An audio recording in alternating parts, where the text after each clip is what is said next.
I know.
I will call this meeting to order.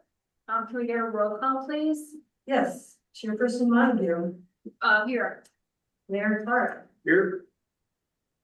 Chair Forster. Here. Liz. Here. Petroselli, Here. Meyer, Here. Seal. Here.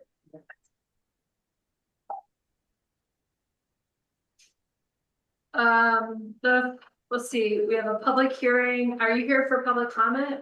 Yes. Okay. Then I will open the floor to public comment and state that it is limited to 5 minutes per person.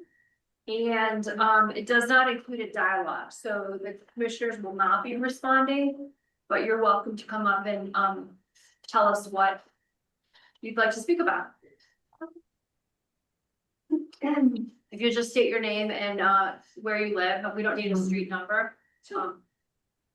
My name is Ruby Marr. I live over in the ranch subdivision, across from County Road 5 goes up to Top of Pines. So great. Thank you, commissioners, for being here. I'm actually here because I'm a little bit confused about town procedure, and despite many emails to town, I've never gotten a response to my questions. Trust in government is very low right now, and a big reason is simple, that the rules only work when the governments follow their own codified standards. We have had an issue in our neighborhood, and despite Angie had sent like the letter that I sent, I think she sent it to all you guys, so you've had a chance to look at that. And again, I had several questions about zoning and compliance and grading. And we have an issue with a lot in our neighborhood that isn't in compliance with the law. And despite multiple questions to staff, we have not had a satisfactory answer. So that's why I'm here. Not here to raise a complaint. A complaint would be something like an 8-foot dirt berm was built next to 2 drainage easements, and it's completely occupying one of them. And we're starting to get rain, which is great for the fire. But at the same time, we have a blocked drainage easement, and we have alerted town multiple times, and they're doing nothing about it, have not come out to verify. That would be a complaint. My question is here because we have consistently tried to get an answer to questions. One of which is approving hand-drawn elevations complying with the requirements for real pre and post-grade elevations and contours? There was a lot that submitted pre and post-grade contours by hand. It wasn't done by surveying, and the town accepted it. And I want to know if that is considered acceptable under the code.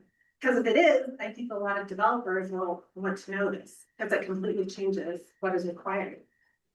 There's a lot in our neighborhood that never submitted elevations, built a berm, and finally submitted elevations, and they were submitted as hand-drawn. So there's no way of verifying it, and the town has not come out and verified it.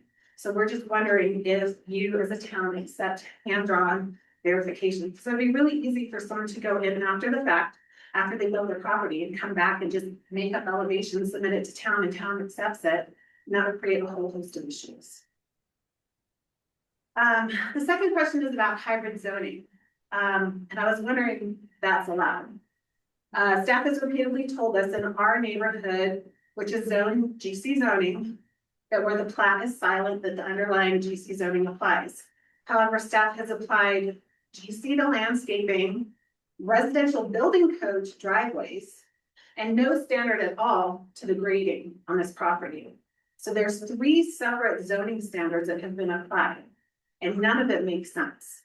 In fact, that's one of the things that happens if you start ignoring it, you start ending up problems like this, which is, you can see a berm that is 8 feet tall, that has been accepted by town.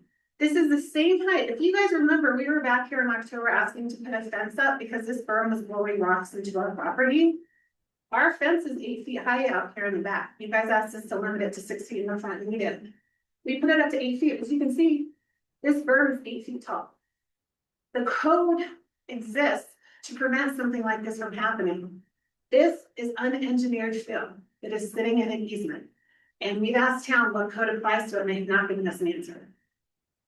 So my question is hybrid zoning allowed? Or is the rule that when the plat is silent, is GC zoning apply?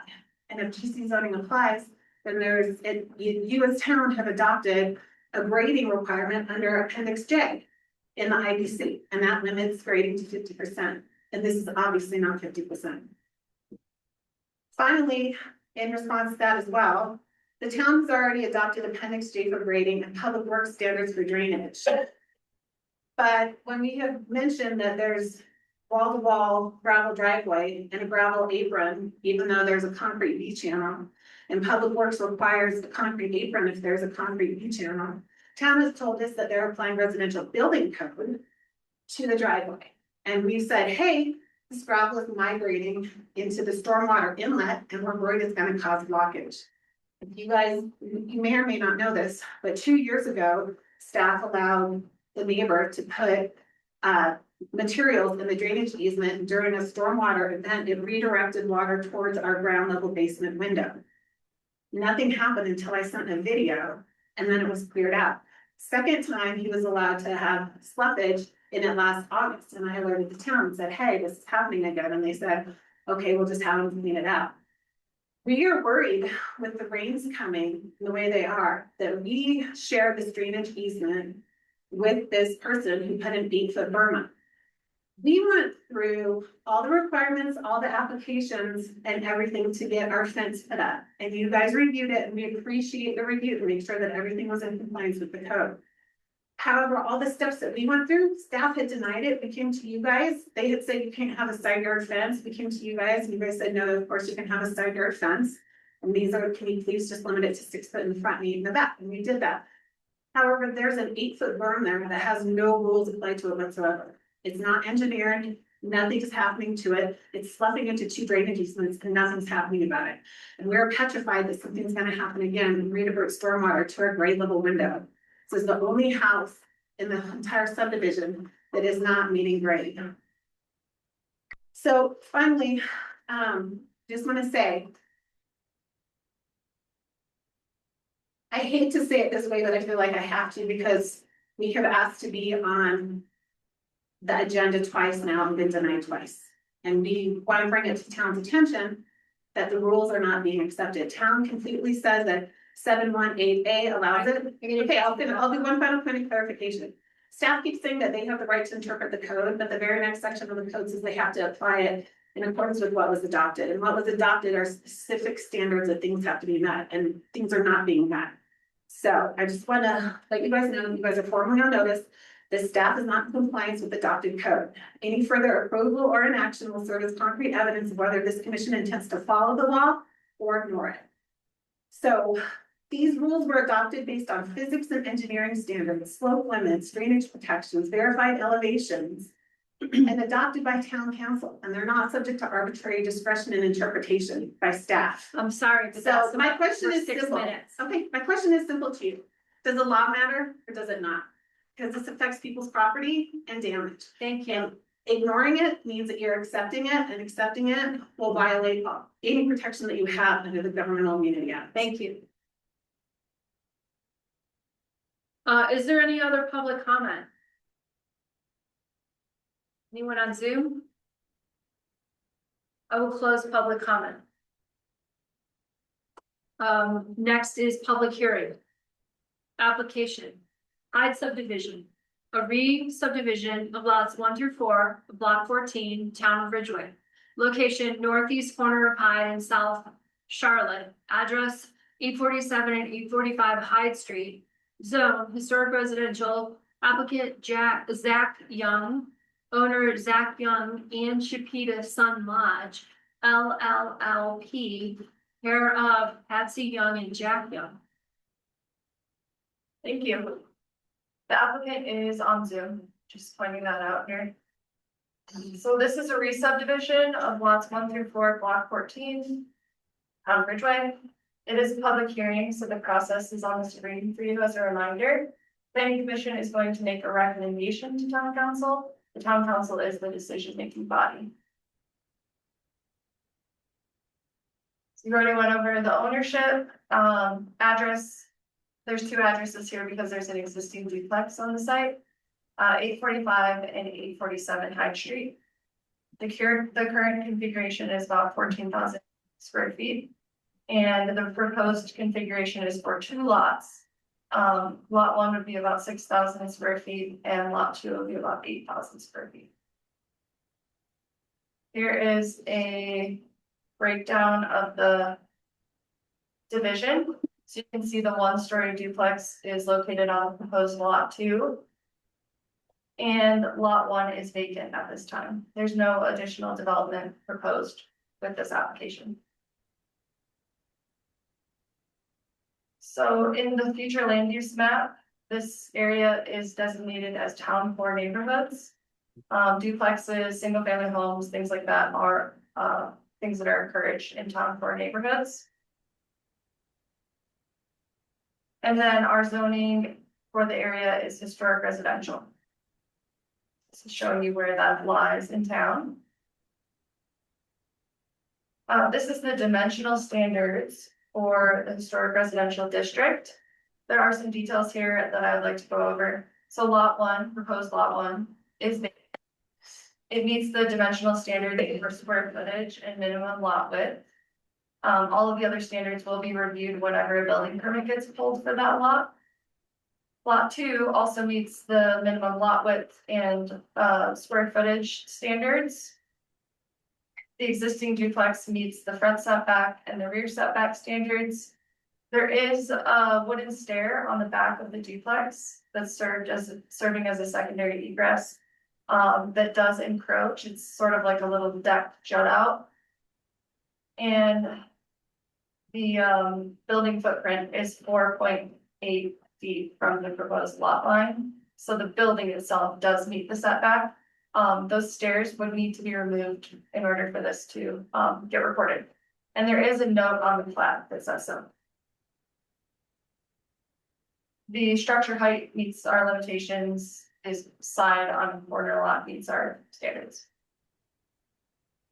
So this is the page from the plat showing the wooden stairs to be removed. You can see they're kind of in the center there. I can move my cursor around where it is. So those will either have to be reduced or removed. Staff did public noticing for the code, and there's some photos of the current state of the property there. While I'm here, I'd like to talk about outdoor storage standards that we have in town. Outdoor storage on a vacant lot is not allowed. Outdoor storage as an accessory use to a established use like a home is allowed. But there's certain standards around how it needs to be stored, what needs to be shielded. It can't be in, in setbacks or easements. So part of the staff recommendation is for a condition of approval to get that vacant site cleared up so that it doesn't conflict with our outdoor storage standards. And the applicant has agreed to that. I don't have a timeline yet, but you'll see that in my recommendation. So on the screen are the approval criteria for a re-subdivision.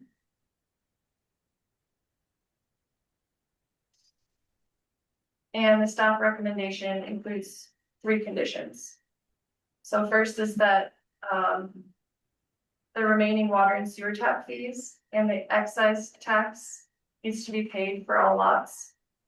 And then the re-subdivision can't be recorded until all properties are brought into compliance as it relates to outdoor storage.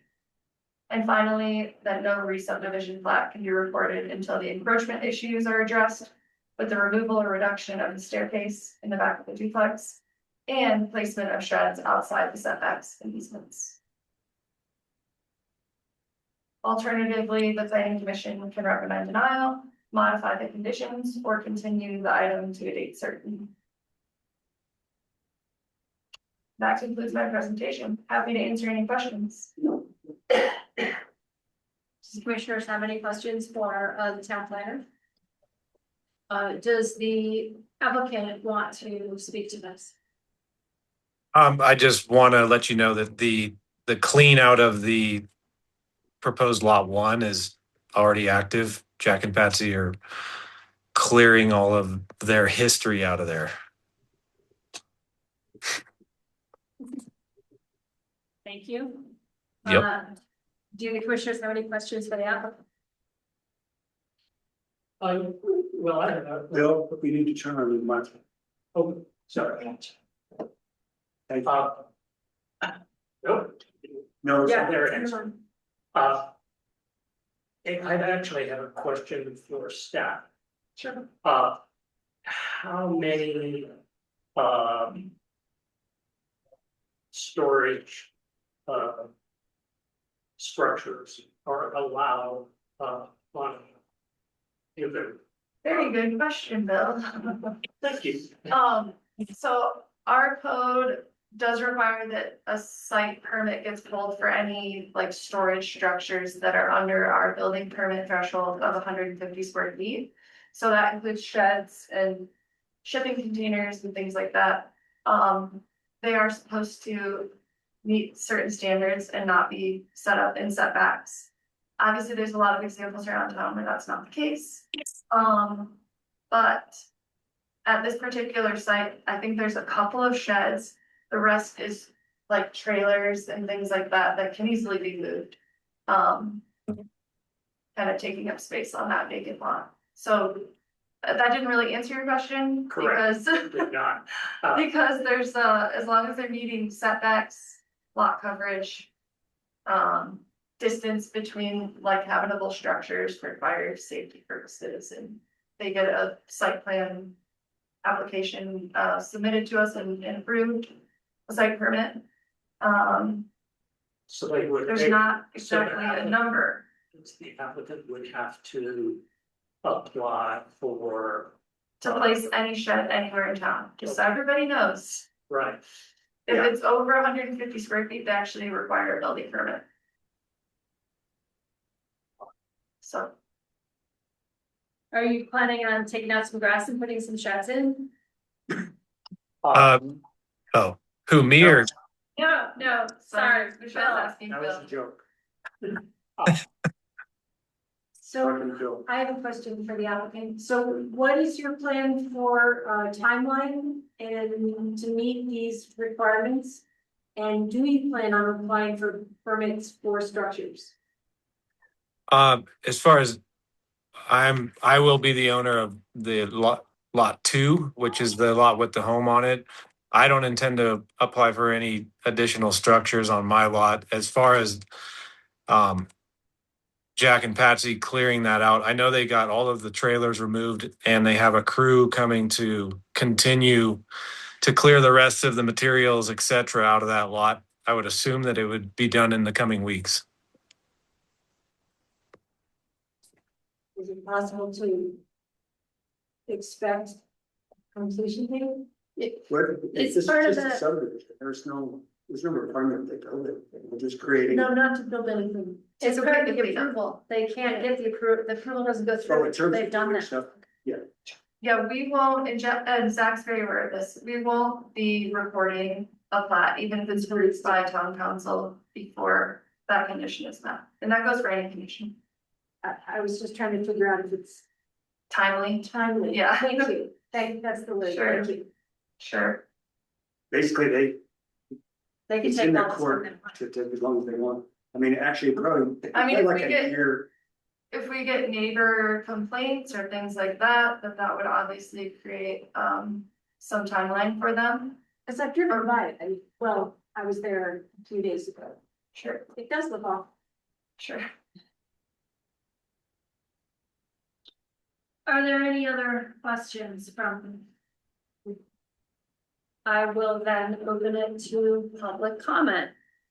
Does anyone in the public wish to comment? Please step up to the I just got a couple microphone. of questions. My name is David Gosford. Just let us know where the street you live on. Charlotte from South. Okay, Shore. thank you. So is the 8,000 square foot lot the one with the existing house? Yes. So the 6,000 square foot lot will still be historic residential? Mhm. And what is the typical setback on the side for historic residential? 3 feet, 3 feet. 3 feet. That all changed in a zoning change a few years ago. Okay. Is that so they can put another duplex in there? They can construct a single family home, a duplex, whatever meets the zoning. On a rate. 6,000 square foot lot? Yeah, the minimum lot size for historic residential is 3,000 square feet. When you say the setback's 3 foot, is that the side setbacks? That's the side setback. And I thought that is if has sprinklers. And otherwise it's 5. Am I mistaken? It's 3 feet. That's for zoning, for if you're talking about like. Fire separation between 2 habitable structures. The 3 feet would be on either side of the property line, so it would be 6 from the next neighbor. That makes sense? It does. Okay, so, Does that meet the fire setback too? yes. Okay.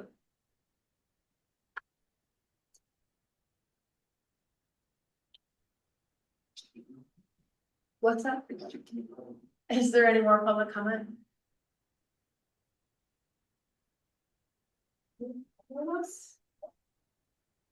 Anyone on Zoom? I will then close public comment. And bring it back to the planning commission for any discussion.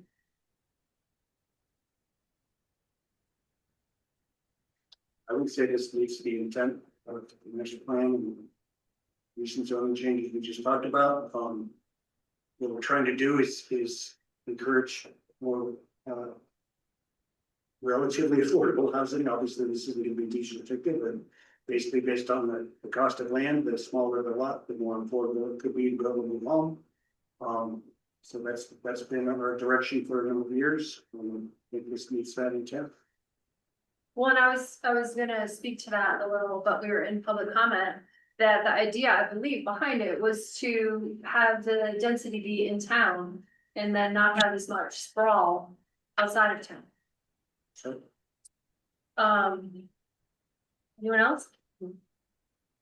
I'm ready for a motion.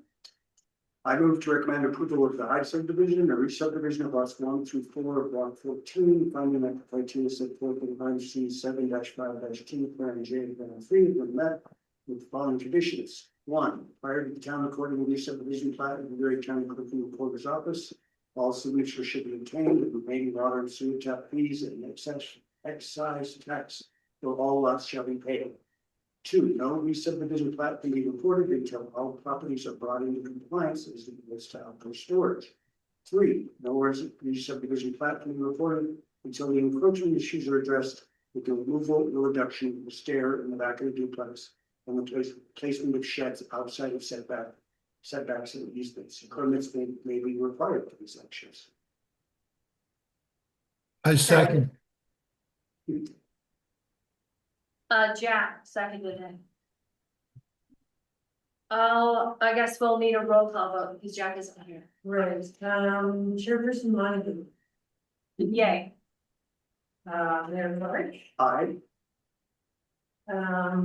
Chair Foster, Commissioner Forster, Commissioner, I'm sorry, yeah, Aye. Liz, Aye. Petroselli, Aye. Minor, Aye. Seal, aye. The motion passes unanimously.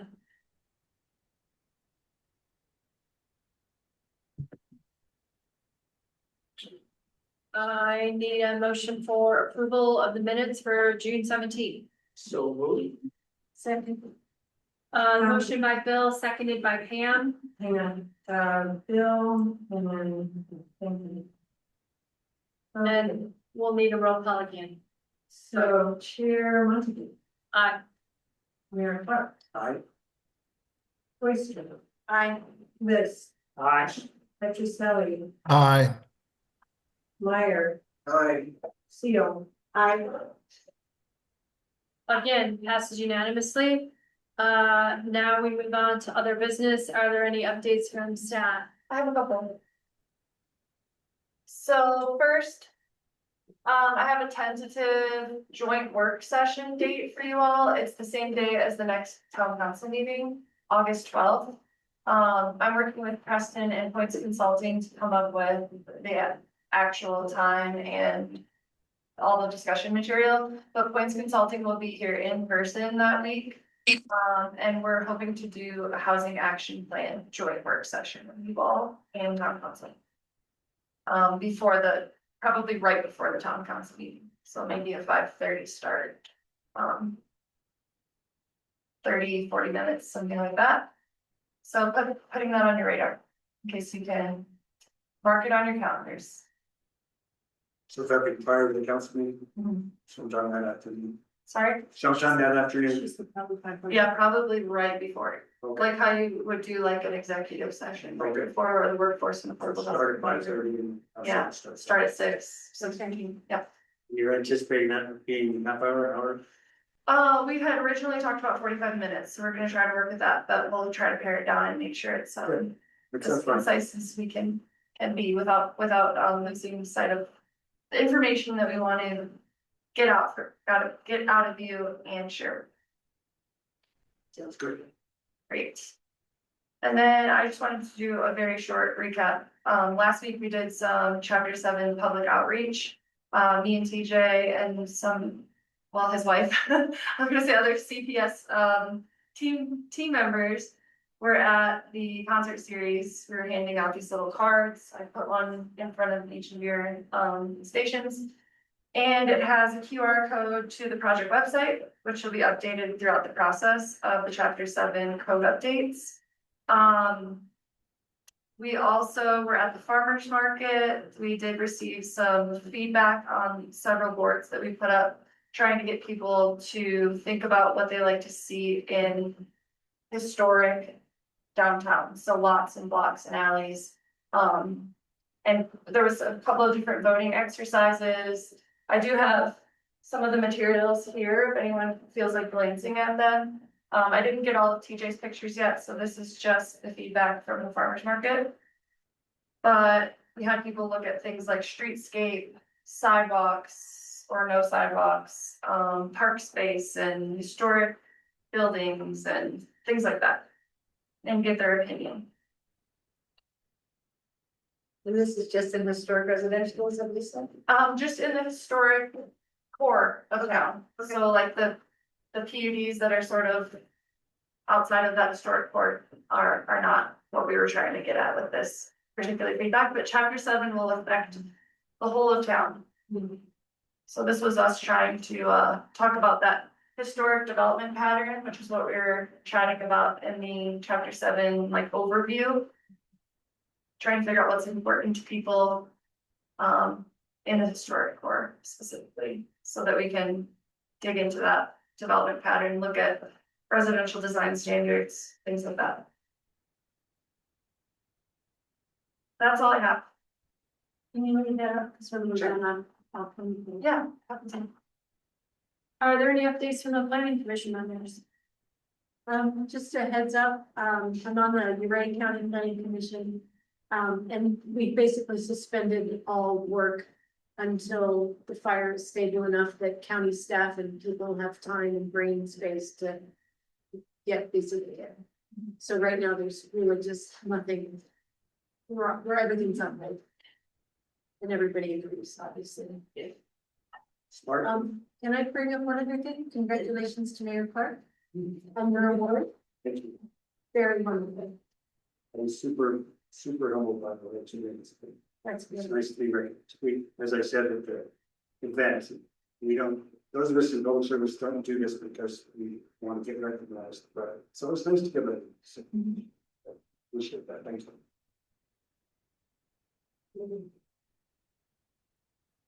Well, yeah, anyone on this side? With that, the meeting is adjourned. Is that accurate? It's close to right. Oh. Unbelievable. Next, yeah. Thanks, Jack. See this. Hi, Jack.